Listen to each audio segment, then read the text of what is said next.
I don't know how to start episode 25 because it's such a milestone. You know how I'm going to start it? I'll start it thinking about my own journey over the last 24 episodes, because we've been taking in a lot of wisdom, thinking about all these qualities, and now moving forward for the last 24, I hear there's a shift. I'm going to Rabbi talk about what that shift is, but I want to really make sure that I'm applying everything that I'm learning. Knowledge is wonderful, but applied knowledge feels like a lot more powerful. So I'm going to take a beat and really think, am I showing up differently? Have I learned? Am I learning as much as I can? Can I show up differently to the next episode and to the remaining 24 episodes ahead? What about me is shifting? What do I want to shift in my life? What am I still not wanting to acknowledge? What are aspects of me that are wanting to come out and to be revealed so that I can live a more fulfilling and an optimal life? I'm going to walk with those questions into episode 25, and I hope that you'll join. Wake up, Rabbi. It's time for episode 25. Milestone.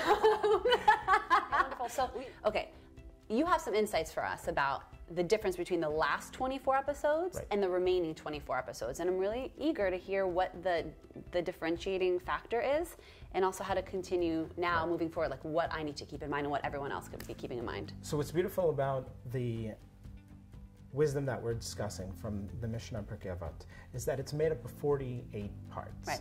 The first 24 are focusing on acquiring those skills, and the last 24, as we transition, and now we're in episode 25, is about retaining those skills and growing them. Okay. And so in this episode, we're learning about knowing one's place. Okay. So at first impression, you could think knowing one's place is like, oh, I need to put myself, I need to be humble, which was the original corresponding value. Oh, humility, and now it's knowing your place ties in. Oh, interesting. And it's connected. But this is a different nuance. It's not that I should be falsely humble and like put myself aside for other people. It's about knowing your strength, knowing who you are, knowing where you're holding. And then by being both internally, knowing where I am, knowing my place, and then also looking at where I can grow.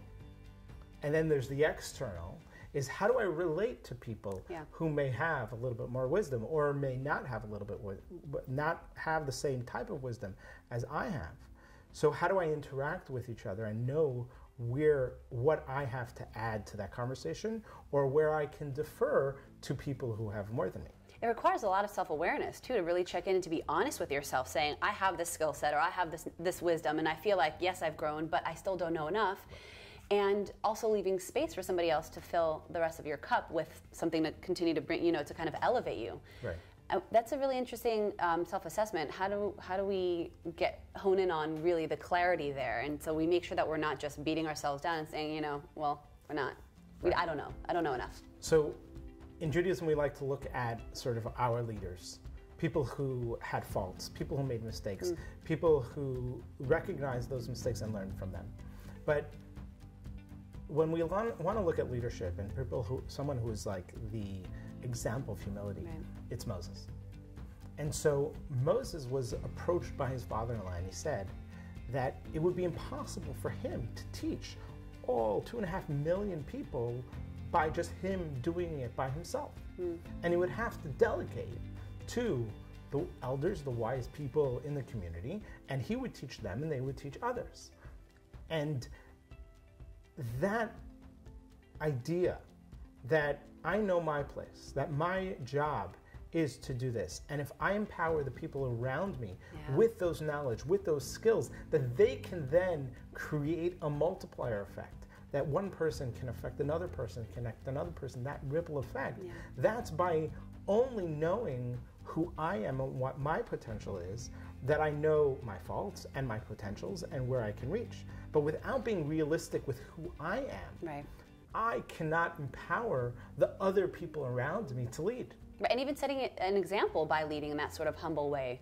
If you admit, Moses was so open about, I had got this speech thing. I don't know that I can public speak, but how beautiful that God's like, well, you got your brother Aaron. You guys can do it together. And so I always think back to that, like we can recruit our friends and people around us. Like we're a family. Let's use each other in a positive sense, or we can uplift each other because together we are better. Together we can do it. Right. Alone is not only super selfish and stifling and constricting, but not how leadership works. If we are looking at, the text of our people, is like, that's not, it didn't work well that way. Anytime someone was like, oh, all's mine, that fell apart, that we need to delegate. Right. You just said something brilliant. I just want you to know. I did? You just said something brilliant. Oh, stop. I need to know my place. And I think that we'll let's just go back to it.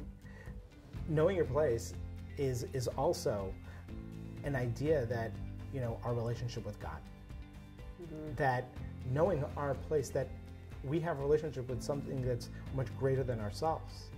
That humility is who we are in relation to the infinite.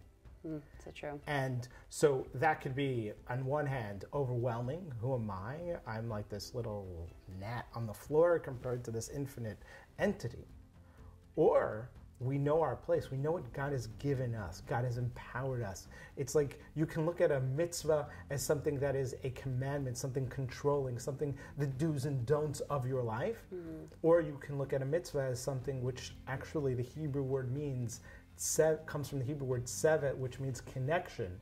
And what does God do when he gives us a mitzvah? He gives us an opportunity to have a relationship and a connection to the infinite. It's so cool. And so knowing our place, knowing how we relate to God, knowing how we relate to the people around us, gives us perspective in how we can make a difference and how we can interrelate to it and use our potential to the greatest. I think it's so special. I grew up in a home that was not observant. I didn't know a lot of this stuff, but what we did always feel, and my mom always talked about, was God. That God was in our home. Like we really felt God. So we didn't have observance. I didn't know so much about the mitzvot. Yes, we lit Shabbat candles and we'd have a meal, but then we'd all, do our own things. But that feeling and the connection to God, I think, is so important to keep in mind. And I think now, especially in the struggles of our world, is one of the things that I realize has kept me a little bit more expansive and less fearful, because that connection and this subtle inner knowing that there is a larger force outside of me that I'm co-creating, that I'm kind of doing this dance with through life, that it's not all on me, but that I am also necessary. Like if this force is not human, right? And so it does not work that way. And so there is a role for me. And if I know that my purpose is in being in this form, in this lifetime now, it feels really important. Like I'm not just arbitrary. There's a reason I'm here, and that's also a lifelong journey of figuring out what that reason is. It's beautiful. But it gives a lot of meaning in every moment. I hope that made sense. That's how I feel about it. Brilliant. Brilliant, yeah.